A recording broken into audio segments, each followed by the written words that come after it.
I recognize the honourable member from constituency 10. Honourable member, you have the floor. Thank you, Mr. Speaker. Yes. You were looking the other way, so I just had to let out a little cough so you didn't miss me. The gavel was in my hand about to get on. I saw that. Mr. Speaker, fiscal discipline in words but not in action, Mr. Speaker. Mr. Speaker. Yes. After having answers to parliamentary questions delayed and deferred by the Honourable Premier, it was certainly not surprising for me this morning that answers were provided after a ministerial statement that the Honourable Premier delivered to this Honourable House, in which the Honourable Premier expressed his support for each minister not only having an advisor or a consultant, but also, Mr. Speaker, for ministerial private offices, Mr. Speaker. Now, Mr. Speaker, I always, like my colleagues, try to keep my ears close to the ground, my eyes on the horizon, and have enough experience to not to snuff out members. Even though it's shocking, Mr. Speaker, in 20 months, Mr. Speaker, this government has lost the trust of many of the people who elected them and has supported the renewal of things that got them into trouble last time in government. And I state one of those things is a friends and family plan. Mr. Speaker, to the chair. The delay and the deferment was, in my humble opinion, because the Honourable Premier needed some time to come up with a statement in which the answers would not appear as shocking as they were. But they are, Mr. Speaker, because 6 ministers and the Premier have had advisors or consultants, and by listening to the Honourable Premier's statements, the numbers will grow. And I will list them, Mr. Speaker, from the answers that I received this morning. The Minister of Economic Development and Tourism, now the Minister without portfolio, has an advisor. The Minister of Education has an advisor. The Minister of Transport and Regulatory Affairs, Minister of Home Affairs, has an advisor. The Minister of Legal Affairs has a consultant. The Minister of Public Works has a consultant. And the Minister of Transport and Regulatory Affairs had a consultant for a period of time. When questioned by the Honourable Opposition Leader, the Premier stated that they would be paid full-time at PS level 36, which I believe is about $118,000, Mr. Speaker. Mr. Speaker, learning all of this after the recent conversations in the media that a gang consultant received a hefty raise from $92,000 to $125,000 per year because he asked for it, he said, and it was uncovered after questioning. Learning this after a highly paid appointment over in the Brussels office, Mr. Speaker, this to many Bermudians is unreal. Bermudians are struggling from one end of the island. I hear honourable members of that side say, what? Well, it's true. Bermudians are struggling from one end of the island to the other. The economy is going backwards. We are likely, Mr. Speaker, back in a recession. Stores are closing. Raises are hard to come by as business is weak. The bungled sugar tax has put a burden on consumers. And the government now, Mr. Speaker, is doubling down with version 2 of the sugar tax. Costs across the board have been rising. Even some government departments, Mr. Speaker, do not have the promised raise of 2% or 2.5%, Mr. Speaker, and the government hasn't clarified which it is. Whichever one, the PLP government hasn't paid it to all the government departments. And yet, the PLP government deems it appropriate to put well-paid advisors in front of Bermudians. Mr. Speaker, but it gets worse. It actually gets worse at this, Mr. Speaker, because if you look at the statement the Honourable Premier presented to this House this morning, the Honourable Premier says that he now supports the SAGE recommendations that ministers should have a private office, and he says, and I quote, to relieve the permanent secretary of the day-to-day tasks associated with ministers' needs. That's interesting, Mr. Speaker. The Honourable Premier then in this statement, which I'm looking at, tries to tie in, I'm not saying he does, but he tries to tie into it a 2011, and it's on page 1, 2011 Civil Service Review, which the PLP government, I believe at the time, rejected or simply did nothing about, Mr. Speaker. So here we are. Now, for the record, I never supported the sage recommendation that the Premier refers to about ministerial private offices. And that position hasn't changed. And I say that because people will ask the question. But, Mr. Speaker, I find it very interesting that the Honourable Premier now says that he supports the recommendation, but in the last two budget statements, and I believe in the last two throne speeches delivered by the PLP government, and I'm happy to be corrected if I'm wrong, Mr. Speaker, the only mention I see of sage recommendations is in the 2017 throne speech, when it refers to a commitment, Mr. Speaker, which you'll be very familiar with, to establish 3 parliamentary oversight committees of the House. Nothing about consultants to ministers, nothing about advisors to ministers, nothing about private offices, nothing, Mr. Speaker. So, Mr. Speaker, there's been no clarification or correction from the honourable members on that side. And I ask why this policy has changed or been pulled out of the air somewhere, Mr. Speaker. Why has it only now seen the light of day, Mr. Speaker? Why have the actions in approving these positions been kept secret? Mr. Speaker, in my view, this whole scenario is unacceptable for a number of reasons.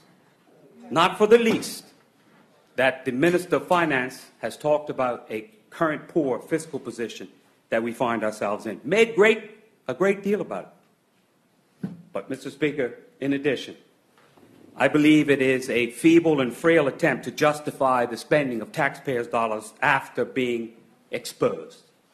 Mr. Speaker, in addition, it goes against the public comments of the Minister of Finance regarding that financial discipline which I referred to, and it shows that family and friends is back in full effect. Now, furthermore, Mr. Speaker, here we are tonight. We've crossed the halfway point of this budget debate. And if questions had not been asked, I believe that this issue would have been kept in the dark. Now, Mr. Speaker, last I checked, and I listened a lot in the budget debate, but they said that we had to pay in the coming year $116 million per year in interest. $116 million a year in interest.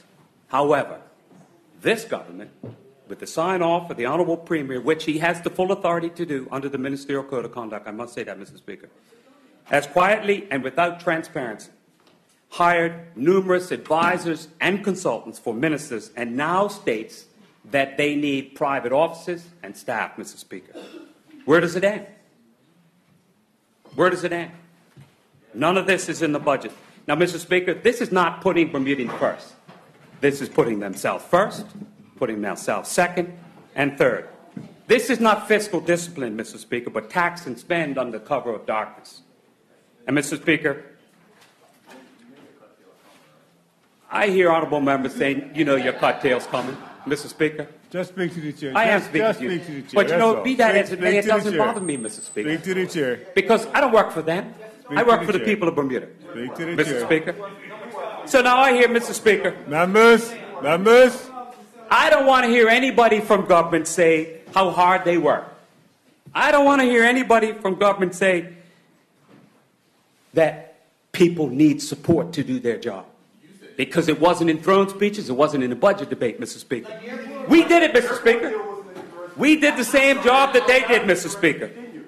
And in the past, many ministers had to struggle with the same challenges that they struggle with, Mr. Speaker. And you know what, Mr. Speaker? I believe that ministers get a reasonable salary for the work they do, and I believe people of Bermuda believe that as well, Mr. Speaker. But, Mr. Speaker, what I find interesting is that the Honourable Premier loves to take a picture with every moment, loves to make a big deal.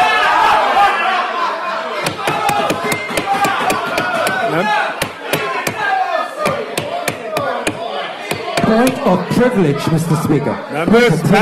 Members. Mr. Speaker, he loves to make a big deal. Speak to the chair. Speak to the chair. Mr. Speaker, he loves to make a big deal about everything. But, Mr. Speaker, until the Honorable Premier was pressed and prodded in the House, we heard nothing about it, Mr. Speaker.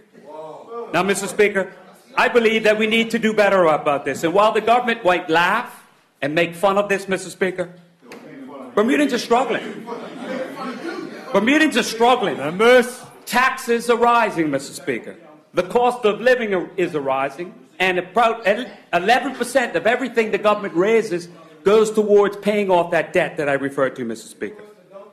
Mr. Speaker, consultants and advisors will always face political smack. We know that when we were on that side, we faced political smack all the time about consultants and advisors. But this takes it to a new level, Mr. Speaker. It takes it to a new level, and Bermudians are wondering why they should accept it.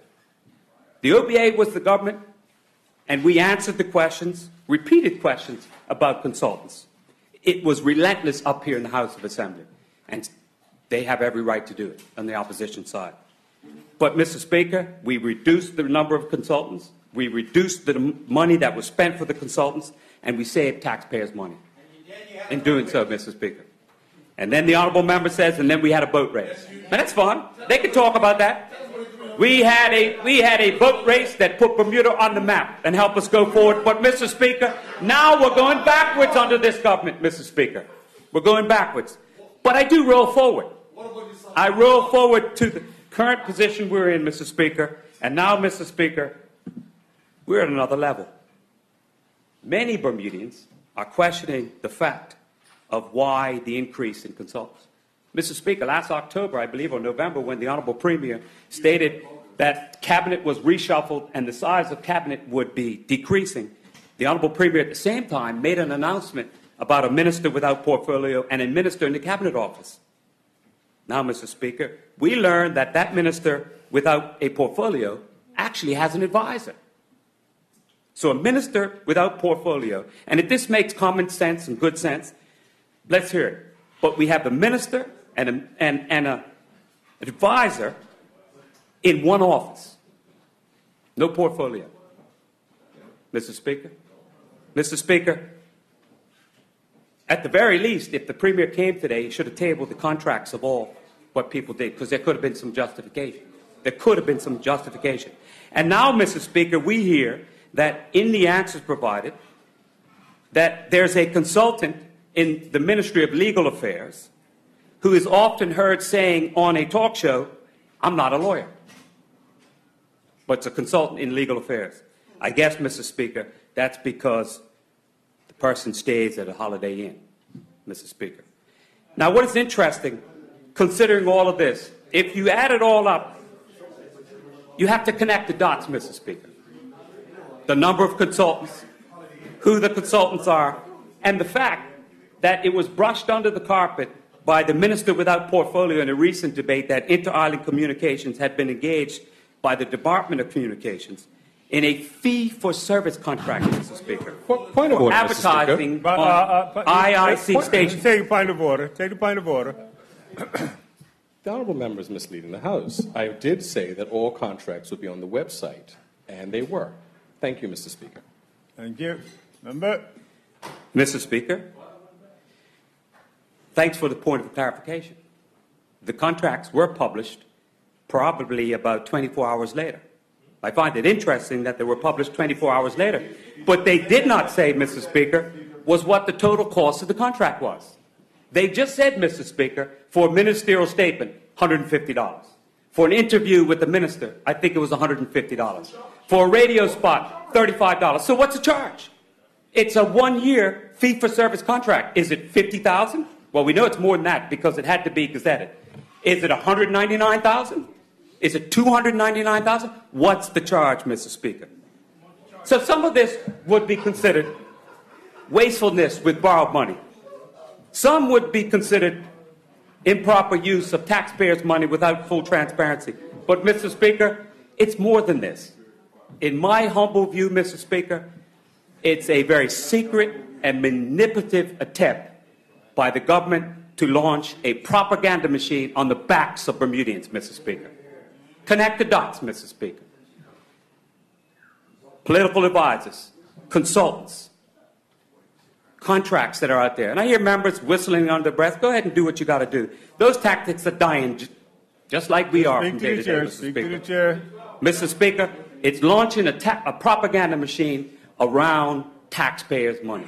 That's the failed guys under the camouflage, Mr. Speaker, of government business being put in place to serve the people. Mr. Speaker, as American Express has always said, membership has its privileges. And it's clear now, Mr. Speaker, with little justification from what has been uncovered today, it sends a chilling message across the island, from one end of the island to the next. This government says, do as I say, and not as I do, Mr. Speaker. So as I close, Mr. Speaker, there is no justification for what we have uncovered today, and this opposition will not back down in spite of criticism by this government.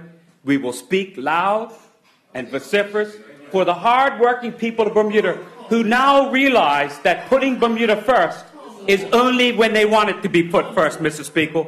Many people are critical of these actions, and you cannot justify what's been uncovered today. Thank you, Mr. Speaker. Thank you, honourable member.